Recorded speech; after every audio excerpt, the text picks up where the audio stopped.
We are going to begin without further ado, we're going to start with our programs today. We have three awesome nonprofits. We have Scarecrow, we have Jazz Night School, and then we have the Kambata Dance Company. And I'm going to start with Scarecrow. And then today we have Malachi here, who's made time for us today. She's kind of our neighbor in the U District with UW. And so, Malachi, if you could just kind of tell us about yourself and Scarecrow as a whole. Yeah. Hi. I'm the development manager at Scarecrow.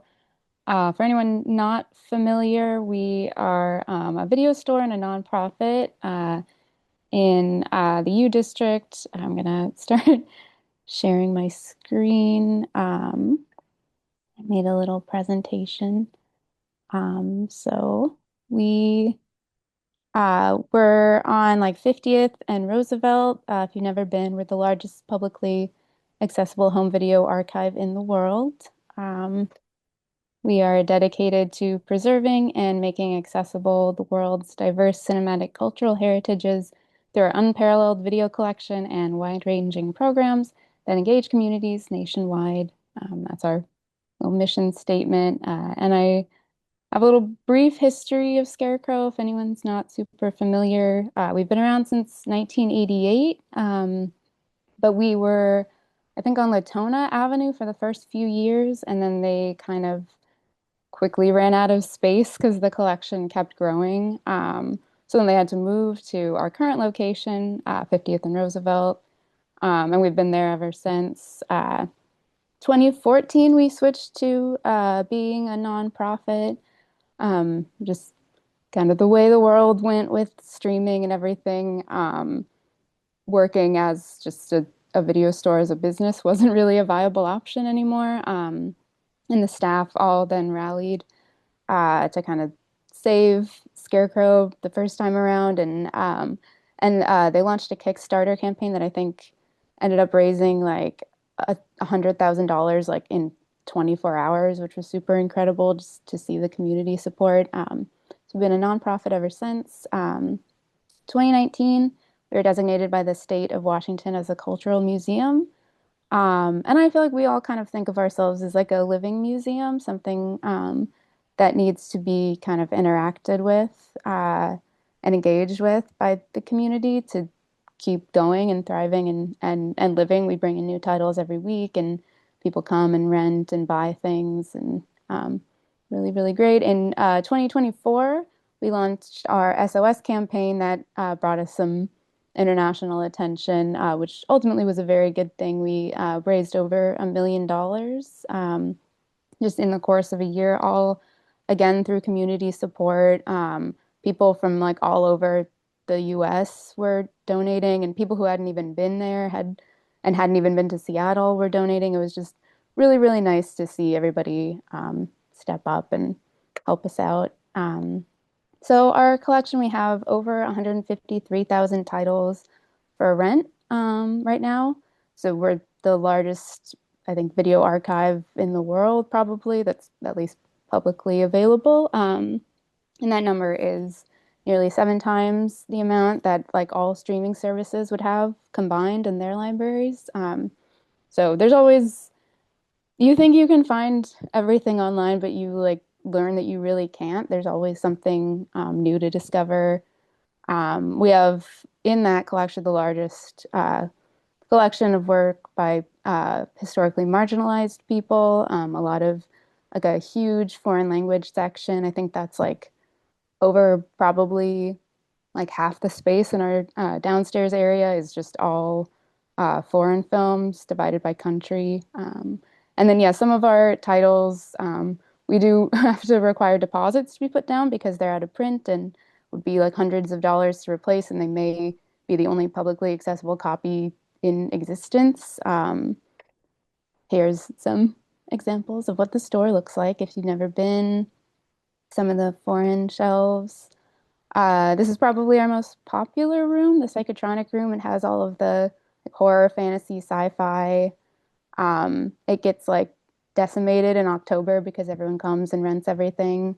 And it's always really nice to see. And We have a lot of little like micro sections too, a lot of like within each room there'll be, I don't know, the drama room will have like all of our drama films, but it'll also house a bunch of other interesting, unique little sections within. So there's always something new to find. We have curated sections, some sections curated by staff, some by supporters.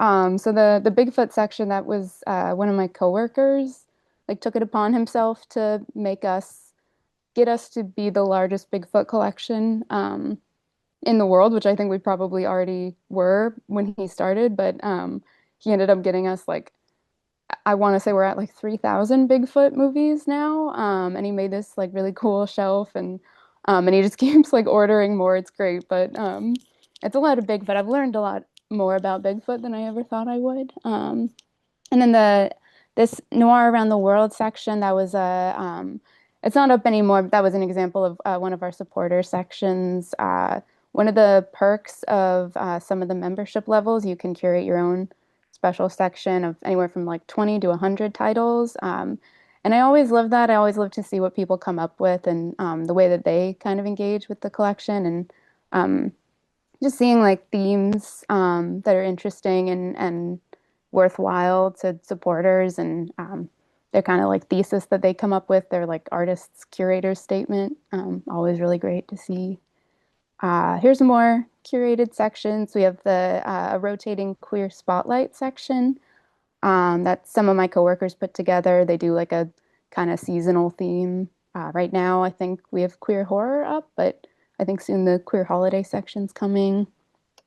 Um, so here's some of our programming. We do a lot of outdoor movie screenings in the summer, especially. In June for Pride, we do this program called Scarecrow with Me Pops. They're the moving image preservation of Puget Sound. We partner with them. They digitize a bunch of our really rare or out of print VHS tapes. From a lot of them are from our LGBT section. So there, it's like a lot of them, I think, probably like maybe debuted at like a film festival in 1997 and were released on VHS, and like no one has seen it since. And so they've taken it and digitized it and archived it. And you can, I think, view a lot of them on our uh, archive.org site. And they do a clip show screening at the Film Forum in June for Pride. That's really fun. We have Scarecrow, that's our like Halloweeny October series with Sif. We have free if you're a Scarecrow member or a Grand Illusion member, free member screenings at the Northwest Film Forum every month. We have one tonight, actually. It's Miracle Mile. The director is going to be in attendance, so it's a really good movie. If you haven't seen it, you should become a Scarecrow member, and then you can come tonight. We have an online program, Scarecrow Academy, that's hosted by Robert Horton. He kind of will take a theme or a topic and then just dive into it for a few weeks. Always really interesting stuff. We have silver screeners. That's like our screenings for seniors at different libraries and senior centers. Um, so cute little join the Scarecrow family image.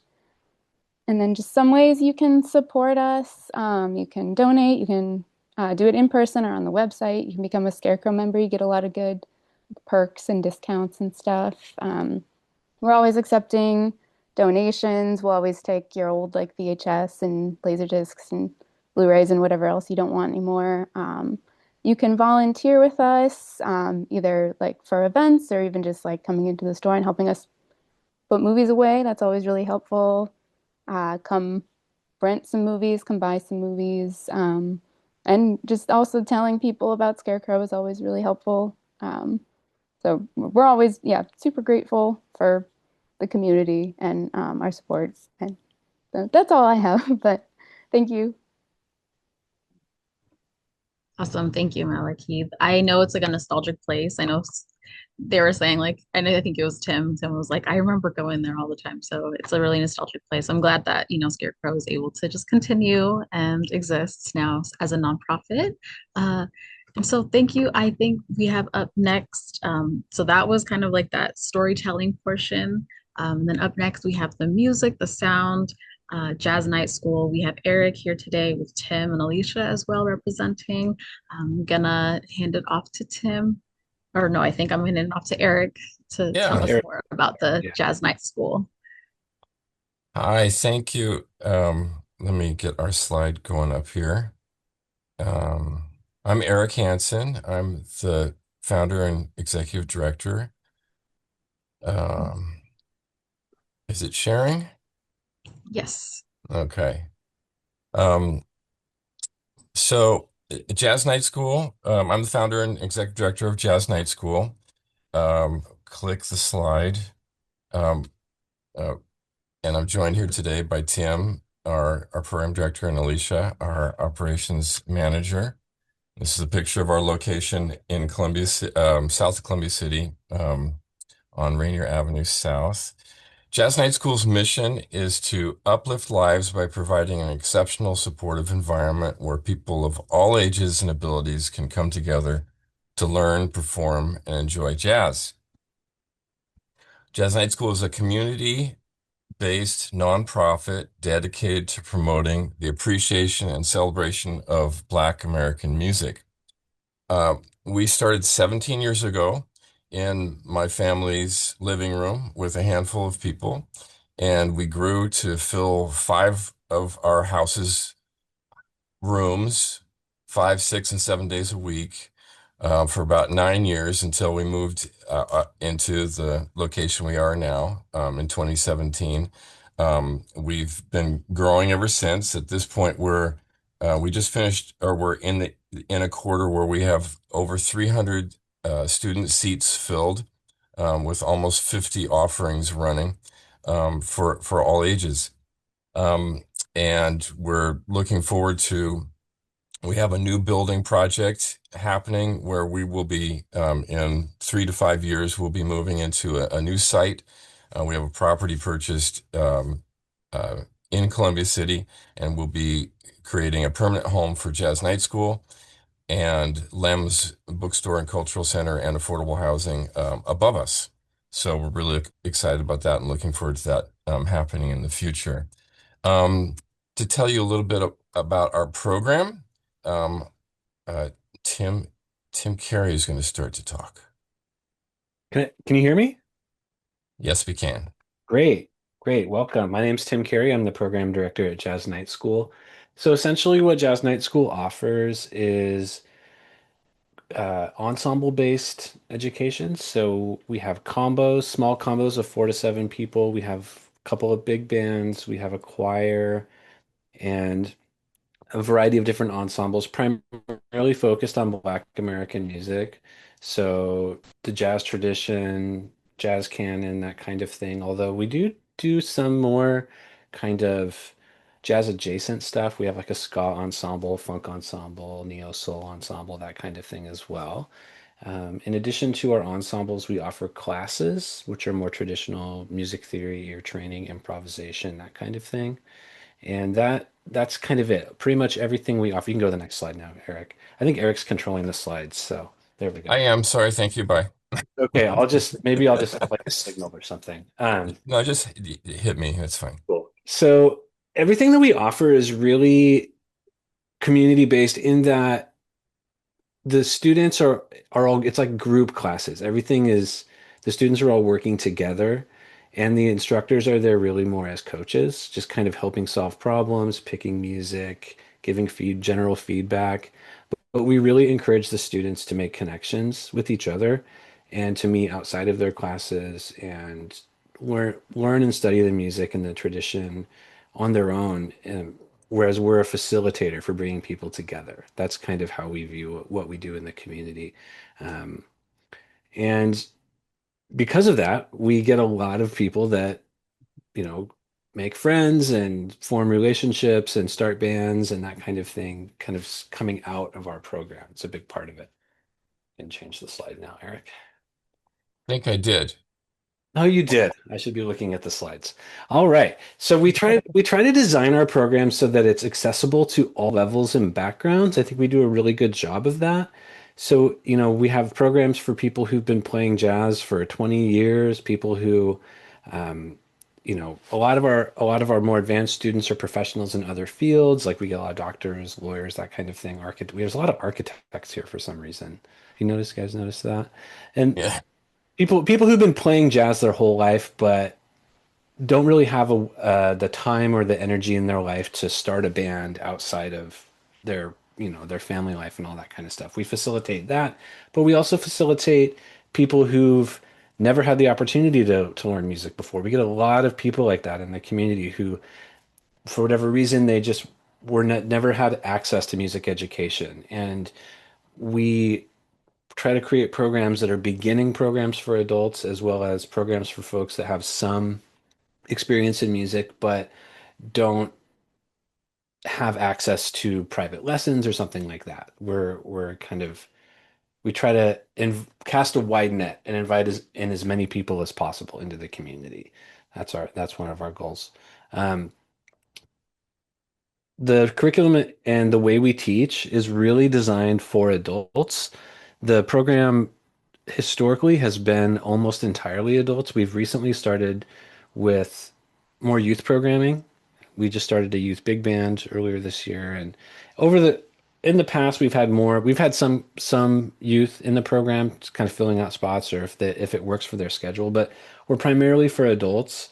And because of that, we have a really unique way of teaching music that is much different than what you'll get in a typical jazz education program. Mostly because 99% of jazz education programs in the country are based on are created for high school students or like undergraduate college students.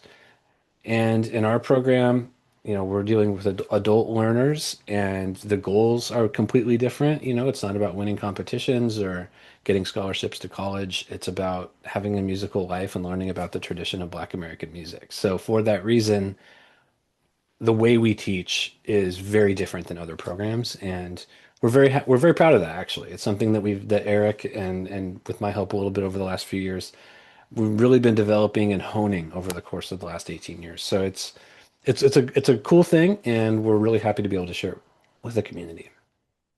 Thank you, Tim. Um, Yeah, and the what's always been a surprise to us, well, it was a surprise early on, but now we're so it's expected. We care about people learning, everybody having a chance to learn, but really what happens is people come and they become a part of this community that's just a positive um, force in their life. To be able to come once a week and be with other people who are pursuing this passion and having success of their own.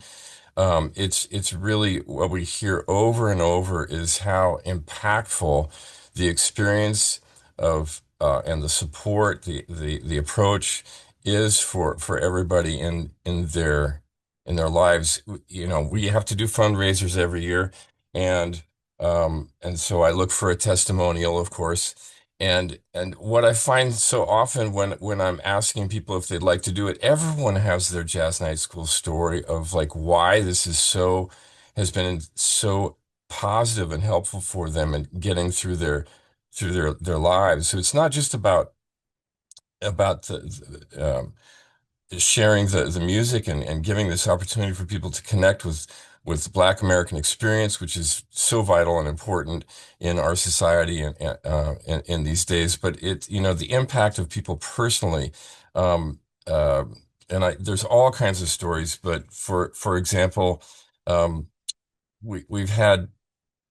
we've had people who were going through cancer recovery and they came here and it was bit by bit. um they were able to stay positive and keep going, and get through it.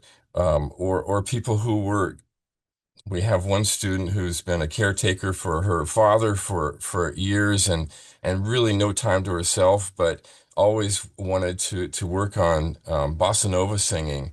And she came here, and it was both for her and for her father who wanted her to pursue that dream.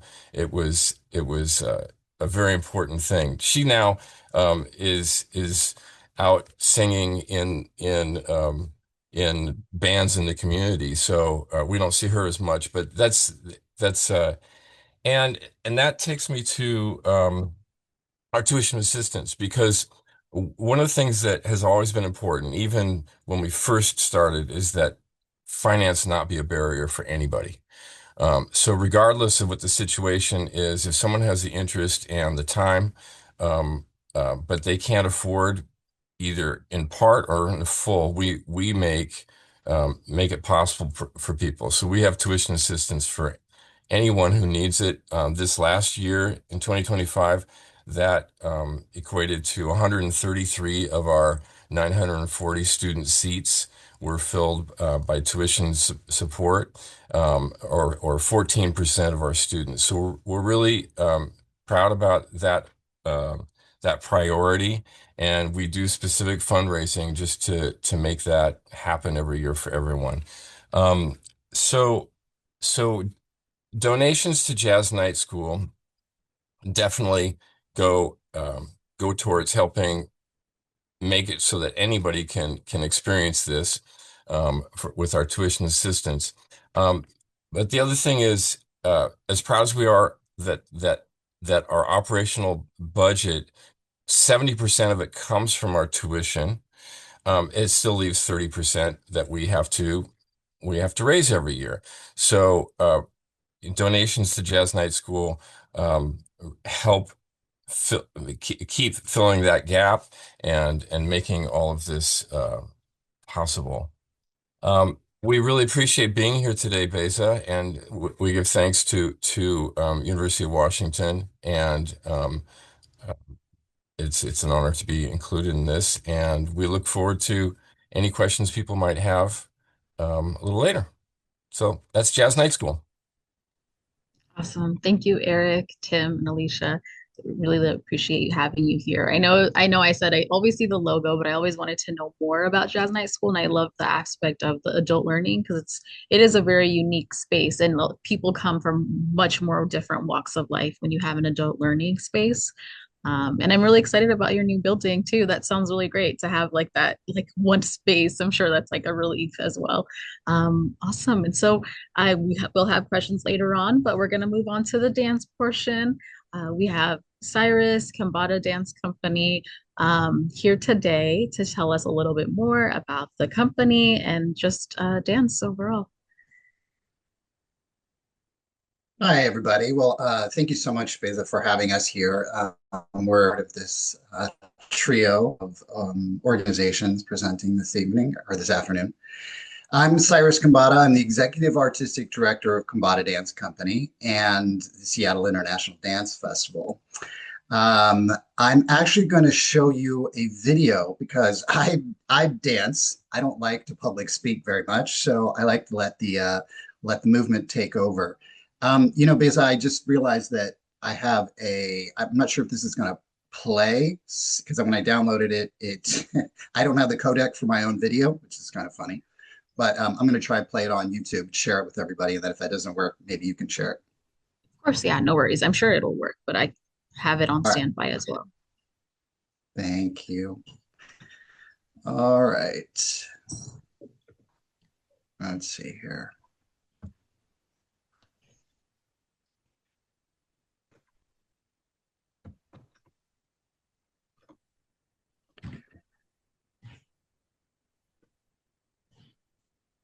I also am going to put a giving form. Just I'm doing it after everyone goes. And so if folks want to give through payroll or through credit card, you can use the form. All right, I see you're sharing the screen. All right, here we go. Sweet.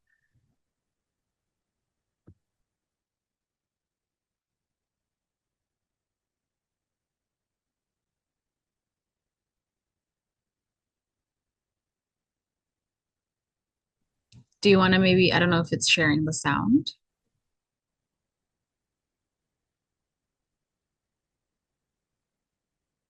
At least for me.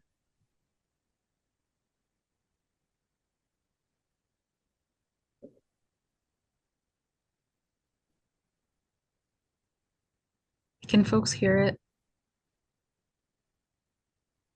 Can't hear it? No. I can maybe, Cyrus, do Oh, you okay. want me to show it maybe? Yeah, let me stop this. Okay, Sorry I about can that. do it for you. Let me share. Trying to stop it. Okay, no Said it worries. will I stop. will. I think it will stop when I start sharing. Let me see. Okay. Anyways.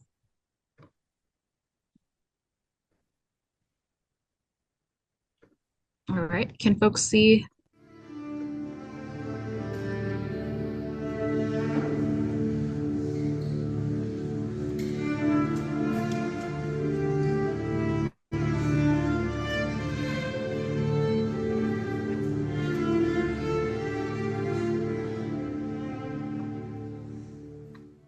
For over 2 decades, Kambata Dance Company has presented emotionally resonant performance works alongside local, national, and international dance artists to almost 100,000 audience members. Through KDC's signature 10-day event, the Seattle International Dance Festival, KDC has provided our community access to thousands of artists from 40 countries and the US, with the better portion of those being our very own local Seattle-based artists. Encompassing a broad array of genres, SIDF brings the entire dance community together to celebrate the richness and diversity of the world's cultures and movement through a contemporary lens. My name is Mary Sigward. Hi, I'm Beth Twig. My name is Ethan Pock-Rome. In 2023, my company, MSA, was awarded this residency, and as a young choreographer with a small company, this residency has provided us several important resources, including 50 hours of paid rehearsal space, one-on-one mentoring, as well as an opportunity to present work at the June Festival. With the skills that I've learned through this residency, I was able to produce an evening of my work back in September, as well as take my company on tour to the Seoul International Dance Festival in Tank back in October. 10 years ago, I moved to Seattle specifically to dance for the Kambata Dance Company, and it was one of the best experiences and best choices I ever made in my life. I am a choreographer who was based in Seattle. First came to Seattle, I was very new to choreographing, and CIDF was incredibly generous with giving me support, giving me time, believing in me, allowing for my work to go on a bigger stage than I would have been able to provide for myself. And the support that they give to local artists and international artists as well is really remarkable. Hi, I'm Sumit Nagdev from India, and I run a dance company called Sumit Nagdev Dance Arts. What amazes me about the Kambata Dance Company and Cyrus is their spirit of giving, sharing, and nurturing not just talent locally in Seattle or in the US, but creating this international exchange program where the dance community, comes together, becomes one. That is inspiring to me, coming from India, where modern dance is taking shape slowly, and I hope to be there again. KDC's gift to our community means many things to many people. To artists of every genre across the city, it means fulfilling a yearning to be paid to share their work. To audience members who cannot travel, it means exposure to the world of art and culture. To the 35% of its attendees that participate free or low cost, it means access, cultural awareness, and a chance to feel a part of the community. To the young dancers breaking into dance, it means a chance to receive thoughtful feedback and be seen. And to the city's residents, it means an enriching cultural landscape that brings unique, one-of-a-kind artistic work from across the globe, while fostering new artistic work in our region. KDC embraces our community with openness and inclusivity, uplifts through cultural celebration and respect, and inspires with collaboration and creativity, all in the spirit of giving. There it is. For me, it was a little choppy, but you get the idea. Let's see. Hopefully, sorry, I have like the view. Did I stop sharing? Mm-hmm. It was pretty. Yes, I can see you now. See Was it? Oh, okay. For me, it was a little choppy, um, the audio was good. So that's pretty much the important part, I think. Yeah. So my background is I'm biracial. My mother's German, English, American, from Nebraska, and my father is Asian American from Mumbai, India. So, as I am the product, the aspirations of two cultures coming together, so our organization has expanded out from that. And so really our goal is to bring cultures together and celebrate the richness and diversity of the world's cultures through contemporary dance. Our official mission is Combata Dance Company connects artists and audiences through an exploration of contemporary issues, emotionally resonant performances, and a collaborative process of dance creation. KDC tours nationally and internationally, intentionally cultivating networks of support with other dance artists. Since 2006, the Seattle International Dance Festival, KDC's signature program, unifies communities and celebrates the city's neighborhoods by showcasing the work of local, regional, national, and international dance artists who exemplify the diversity of contemporary dance. So really, what we attempt to do through a number of programs, and I think what distinguishes us from many other dance organizations, is that we support the entire community. Through Seattle International Dance Festival, we are celebrating our 20th anniversary this year. So this program has been in existence since 2006. KDC was founded by students at New York University in 1990, getting my age away there, and turned into a touring and contemporary dance company. Traveling the world and getting many rave reviews, and then came here to Seattle in 2001, relocating with a couple of the dancers. But then what I really realized is that there's quite a dance community here. So I hired all local dancers, and we kept going from there. The company is currently 7 dancers, and although it says on our website, I'm just seeing now 6 dancers. It's a recent change to 7 dancers. And as I mentioned, I just kind of go over some of the programs within Seattle International Dance Festival. It has 2 programs. One is in June. It's a 9-day festival, and every single night there are performances by companies, over 25 companies, over 150 artists. Many of them are local artists, but there are also different programs within that, like the International Series, which focuses on international and national artists. Each evening, there are 2 companies presented, and this is really a deliberate intent to show the context in which art is created in different cultures. So while we're presenting dance, we're also trying to give our audiences an idea of what it's like creating in these different cultures. And then you can see them right next to each other. Every single night is a split bill evening like that. And so you get a chance to see many cultures over the 9-day festival. I'll talk a little bit more about that, but the other event that we do is the Seattle International Dance Festival Winter Mini Fest, and that happens in March. It'll be coming up this February 28th through March 8th. And that's where Combata Dance Company, who, as we're touring around the world, we meet many different companies, many different artists, and we will invite them to collaborate for a 10-day residency in Seattle so that our Seattle audiences can get a sense for what we're doing around the world. And we invite them, both companies present something, a split bill again, the first weekend, and then in 5 days, we collaborate together and create an entirely new piece and then present it on the second weekend. So it's exciting. Sometimes it's a little nerve-wracking, but it's always fun to share that with our audience. And a lot of our audiences really appreciate, especially I think in recent times, really appreciate how we're offering a model for how we can collaborate with other countries, other nationalities in a time of strained international relations.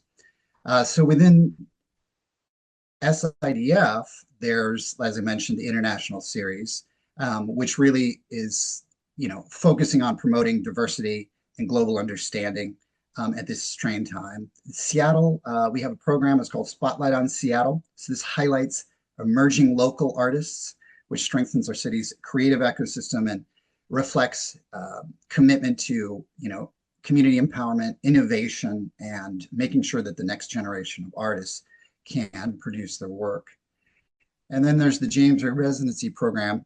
And this is a program that started about, well, including COVID, it started about 10, 11 years ago, in which we provide a year-long series of support, free rehearsal space, a produced show, touring opportunities, and consulting, helping artists build sustainable careers.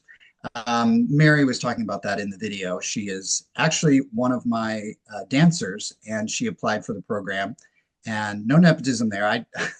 We have a panel that basically selects the artists, and she was selected, and I was delighted that she was selected.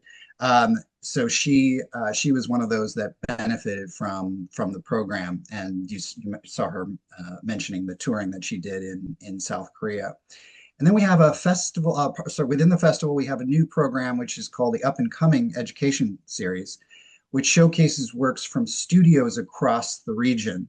So this gives young dancers who are working in studios throughout the Seattle area, metropolitan area, to present a work and to share in an evening of performance on SIDF's stage. So it's really it's exciting for them in the sense they get to be a part of the big fest, the international festival, and they also get to see what's happening in all these other corners of the community in their, because sometimes we're kind of cordoned off in these communities working hard in our dance. So it's really an opportunity to come together. And I think it exemplifies our attempt to create community and to bring people together, just like we try to bring cultures together and to share and celebrate those cultures.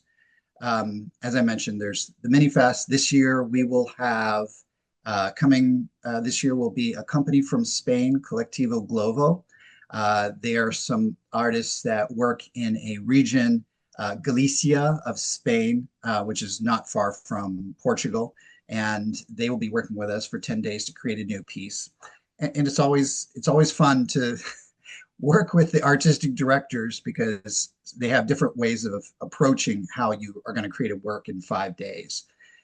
Sometimes they want to prepare a lot. Sometimes they're like, oh, we'll just wing it. It's really quite a different experience for me every single time. But I appreciate practicing versatility in that process, and it is always quite fun. Last year we had a company, Czechpo Dance Company. He's West African, but he studied in France, and he has a company that's based in Germany and a festival there. And he speaks French. So luckily I speak French, and all of our rehearsals were mostly in French and then somebody translating into English quickly because we went back and forth really fast. We just like had the mind meld, and we're really creating work and really having a great time because we both have strong background in improvisation. So we kind of leaned on that. So that's pretty much our programs, as I said, and I mentioned kind of more generally that we provide 35% of our tickets are provided low cost and free. So we really make accessibility an important aspect. And in terms of our audiences, we have about 30%, just a little under 30% are BIPOC. And of course, within dance, the LGBTQ community is strongly represented. There are probably actually, it ranges from between 40 and about 55% of our audiences are not our audiences, but our artists annually are BIPOC and biracial like myself. And so we really, in terms of ages as well, so we'll have, of course, there's the education program. So those students range down all the way. Last year, I think I saw somebody in there who was like 7 years old, one dancer in a piece. And then of course, we've had artists up to 85 years old, performing, and also, of course, as artistic directors in their works. So really it's intersectional in terms of trying to represent the body of art. And I think that's also important because you have artists who bring really different experiences. Age is one of those, youth, aged, and just their perspectives is what we're looking for to share with our audiences. So I think that's pretty much the extent of my presentation. Certainly love to answer any questions if you have any questions about what we are doing here in the city. Thank you. And if you haven't heard of us, please come and visit one of the festivals.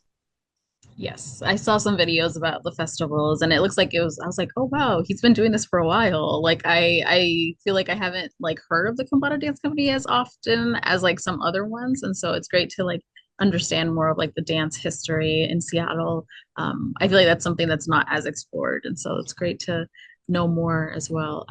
So I have some questions, but does anyone in the audience have any questions for the folks here today?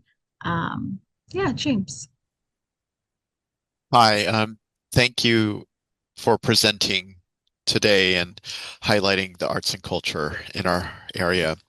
I'm going to assume positive intent, and you're doing your best to survive and thrive. However, what would it mean for increased donations? What would that allow your companies to do that maybe you feel like you can't do, or you would better be able to do if you had increased funding? Great question. May I? Go ahead, Cyrus. Yeah, well, one of the things that I didn't necessarily mention in the presentation is that we have been working with Seattle Central College on a partnership, teaching classes because its student body is also very international. And so working with them, we've actually identified a space that they have that they would like to make available to us to renovate into a permanent space for Kumbata Dance Company and Seattle International Dance Festival, which we're thinking will be called Seattle International Dance Exchange Hub. So it's really, again, about this idea of exchanging and creating, across the community. We used to run a program, Art on the Fly, which was killed during COVID just because of COVID. And it basically, it brought music together, dance, it was outdoor and it was free. And it's something we like to enliven that entire block with. So if we had additional support, I think that that's one of our goals is to support that partnership and to support our presence in Capitol Hill, because we would be, I think, one of the only dance companies in Capitol Hill, one of the only contemporary dance companies, I should say, in Capitol Hill.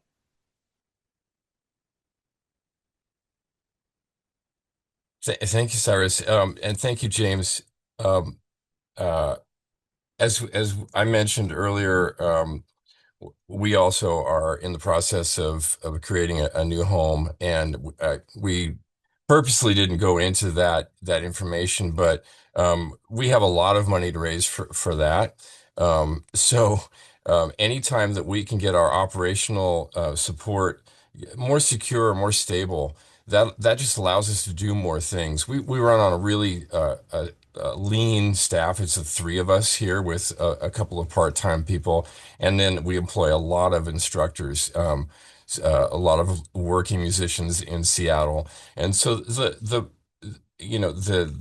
donations that come in that help us or help our operational be more sustainable, more secure, just do a lot for making everything that's happening uh, continue and give us a little bit of breathing room. The nonprofit world is, I'm sure both Cyrus and Malachi will tell you, it's just hard work. We're doing everything that a business does, except we also have to do fundraising to make up that difference that just we cannot be asking our constituents to be providing. So it's your any little bit is, and I'm sure this is going to be the same for every nonprofit, but just speaking for us, any little bit just helps tremendously because it's all about making ends meet and providing services. And by the way, we don't charge any admission to any of our performances through the thousands and thousands of audience members we have through the year. Everything is free to the public. So it just helps make all that happen. Thank you. Yeah. I would also, I think a lot of it, a lot of our donations kind of go straight to operational costs. Something that's kind of aspirational for us. I was mentioning the our partnering with Me Pops. A lot of we have like thousands of VHS still available for rent, but they do kind of the quality degrades over time. They're not going to unfortunately last forever. So I think we kind of started a couple years ago digitizing some, but if we the ability to just um, try to preserve and archive as much as possible.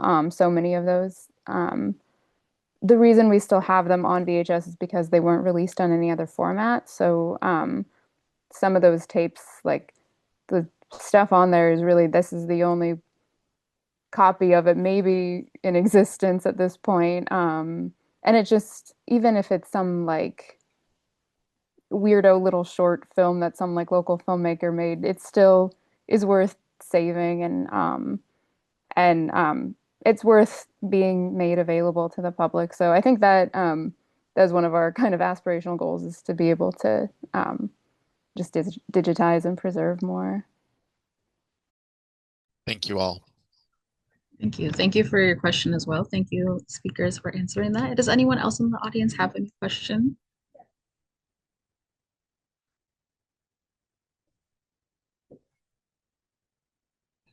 I have a question, I guess, for you all. How has the arts and like culture or like the arts and culture landscape shifted over the years for your organization? And has the audience shifted? And how has that looked throughout the years from beginning to now? I mean, I know that that might be a lot, but or you can answer like, how do you honor traditions with embracing new forms of technologies? That could be also something that is relevant where there are new ways of doing things, like the world is moving fast, but you're also trying to like preserve things, you know, like I know like Malachi said the VHSs, but then there's also the music, there's also the dance. Like I think preserving is also not just a physical thing, but also like dance and music, preserving that stuff. And so I guess whichever question kind of aligns with you. I have trouble remembering more than one thing. Sorry, Beza. You asked how have things changed yeah, for our audience. Yes. Mhm. Okay. So so it's really been an interesting couple of decades. I think we all three of us have spanned about that. Going through COVID was a big deal. I think the biggest thing is it's harder to get funding. And at least for our organization. And we continue to see and find how important it is to be as well as the other organizations providing cultural exchange and connection. For us, it's about the Black American experience. We're basically focused on music that is so American, but it's so Black American. And the trouble of our times is there are many troubles of our times, but one of the massive ones is that white America doesn't have the exposure or the understanding. And so we're happy that we're continuing to be able to do more connection, allowing people to share a little more understanding. Um, and that has been shifting for us. We're getting just more and more people.